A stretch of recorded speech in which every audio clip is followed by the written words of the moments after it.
Hello and welcome to this video. My name is Dr. Lask. I'm a consultant radiologist, and today we're going to be talking about a particular gym injury known as a biceps tendon tear. And to do this, we're going to use a particular person known as Callum Bone Moga. And he was a very famous bodybuilder from Australia. And he ended up becoming so big, he was acting as Arnold Schwarzenegger in a recent biopic. As from this picture, you can see how massive he really is. What happens is that when you get at least two bodybuilders in the same room that are pretty big, then they end up doing gym bra stuff. And one of the gym bra stuff to do is to lift heavy things. And normally what they would do is alternate between one another. And this actually happened with Callum Bone Moga, who ended up meeting someone else known as Chris Bumstead. Now, Chris Bumstead is a very, very well-known bodybuilder, multiple Mr. Olympia champion, and an absolute phenomenal physique. Add Callum to Chris, and then you end up having this recipe for disaster because they decided to lift a massive amount of weight together.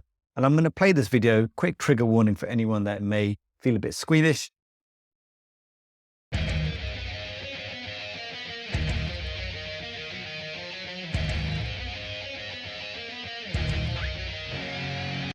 And we're back. I hope that was okay. And what's actually happening? What's going on?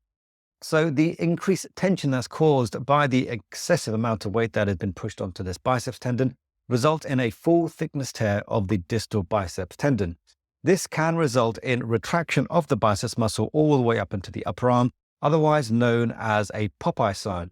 For those that don't know, Popeye was a very famous cartoon character back in my day. He had the spinach and his biceps popped up, and believe it or not, I believed it and I thought spinach would make you really, really strong. Now, when you're looking at bicep tendon tears, there are multiple grades of bicep tendon tear that you can have. You get high grade, low grade, or a strain or tendinopathy. As you can imagine, high grade is bad, low grade is not so bad, strain or tendinopathy is not so good. But when you actually quantify this, a high grade injury is where you get discontinuity involving more than 50% of the bicep tendon. A low grade is going to be less than that, and a strain or sprain or tendinopathy is going to be where you end up having just a bit of abnormal signal or intrinsic tears of the bicep tendon, but not of complete tear. The next part is a complete tendon tear or tendon rupture.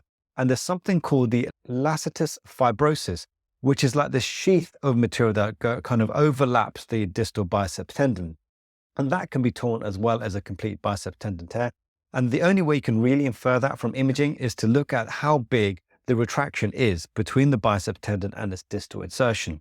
Anything less than 8 centimeters, you're probably looking at an intact lacetus fibrosis. Anything more than 8 centimeters, you're probably looking at torn lacetus fibrosis.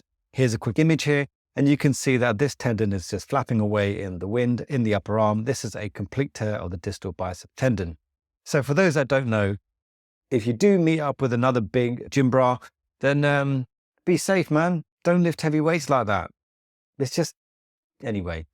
Callum recovered pretty well, but ended up having a further injury of a different part of his body, which we can go through at another point in life. If you found that useful, then please check out the MSK Playbook. Bye.